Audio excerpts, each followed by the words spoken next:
میں ناقص، دین میں ناقص ایسے کہ ہر مہینے میں مخصوص دنوں کے لیے 5 دن 6 دن 8 دن 10 دن ہر عورت کے ایام مختلف ہوتے ہیں، تعداد مختلف ہوتی ہے۔ مخصوص ایام کے لیے اللہ ہماری ماؤں بہنوں بیٹیوں کو مصلے سے دور کر دیتا ہے، نماز سے دور ہو گئی، تلاوت سے دور ہو گئی، روزے سے دور ہو گئی، طواف سے دور ہو گئی، عبادت سے دور ہو گئی، مہینے میں کچھ دنوں کے لیے دینی معاملات سے دور ہوئی، دین میں نقص آ گیا۔ نمبر 2، عقل میں ناقصۃ العقل۔ اب عقل میں ناقصہ کیسے ہیں خواتین؟ تو شریعت نے ایک اصول مرتب فرمایا ہے، وہ اصول یہ ہے کہ اگر کسی قاضی کی عدالت میں کسی معاملے پر گواہی دینے کے لیے ایک مرد موجود ہو اور دوسری طرف سے گواہی درکار ہو، تو جب تک اس ایک مرد کے مقابلے میں 2 بیویاں آ کر گواہی نہ دیں، ان کی گواہی معتبر اور قابل قبول نہیں ہوگی۔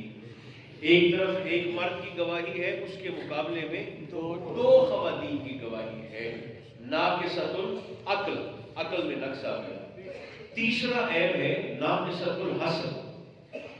اصول وراثت میں بھی ناقص ہے، وہ کیسے؟ بیٹے کو پورا حصہ ملتا ہے، بیٹی کو آدھا۔ اب یہ کسی دور سے ذہن میں نہ جائے کہ خدا بنا یہ کوئی شریعت کی ناانصافی ہے کہ مرد کو پورا حصہ کیوں، پراپرٹی میں سے، جائیداد میں سے، وراثت میں سے، عورت کو، بچی کو، بیٹی کو آدھا حصہ کیوں؟ تو وہی یہ شریعت کا ظلم نہیں ہے، بلکہ مبنی پر عدل اصول ہے۔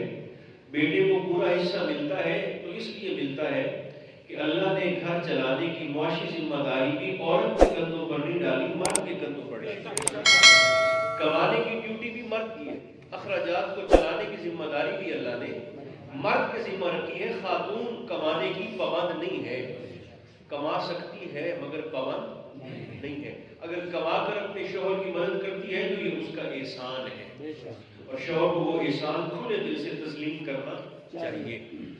تو حصول وراثت میں بھی ناقص، میرے ساتھ ذرا دوہرا دیں، دین میں ناقص، عقل میں ناقص، اور اصل میں مال کے حصول میں، وراثت کے حصول میں بھی ناقص۔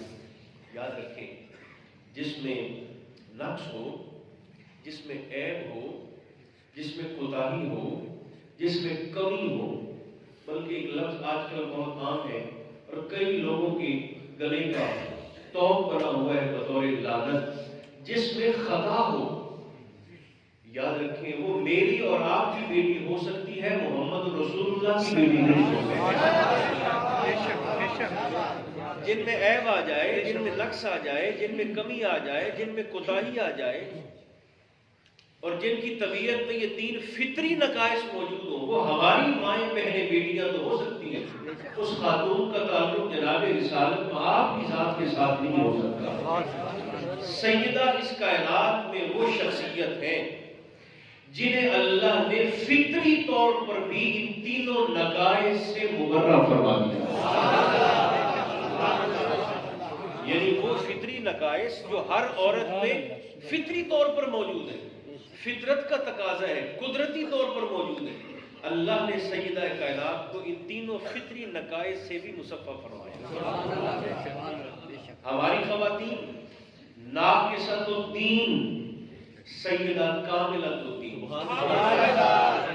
ہماری خواتین ناقصۃ العقل، سیدہ کاملۃ العقل، ہماری خواتین ناقصۃ الحسن، سیدہ کاملۃ الحسن۔ کیسے کاملہ ہے؟ نمبر 1، دین میں کاملہ ایسے کہ ایک دن حضرت اسماء بنت امیس رضی اللہ تعالیٰ عنہا نے، حضور کی صحابیہ ہیں، سرکار کی خدمت میں سوال کیا مسجد نبوی شریف میں کھڑے ہو کر، حضور ذرا ہم خواتین کو طہارت و نجاست کا مسئلہ تو سمجھائیے، پاکی پلیدی کا مسئلہ تو ارشاد فرمائیے۔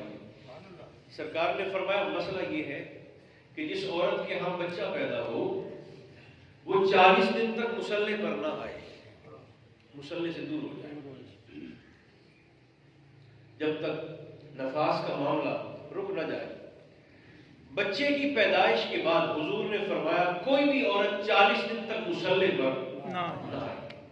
جب سرکار نے ارشاد فرمایا تو جناب اسما حضور کی خدمت میں کہنے لگے، حضور آپ فرماتے ہیں کہ 40 دن بچے کی پیدائش کے بعد عورت مصلے پر نہ آئے، محبوب میں نے اپنی ان آنکھوں سے دیکھا کہ ظہر کی نماز کے وقت آپ کی شہزادی کی گودی میں امام حسن تشریف لائے، اور عصر کی نماز کے وقت ماں بھی مصلے پر تھی، بیٹا بھی مصلے پر تھا۔ آقا آپ فرماتے ہیں 40 دن مصلے پر نہ آئے، لیکن حضور میں نے ان آنکھوں سے دیکھا کہ ظہر کے وقت امام حسن کی ولادت اور عصر کی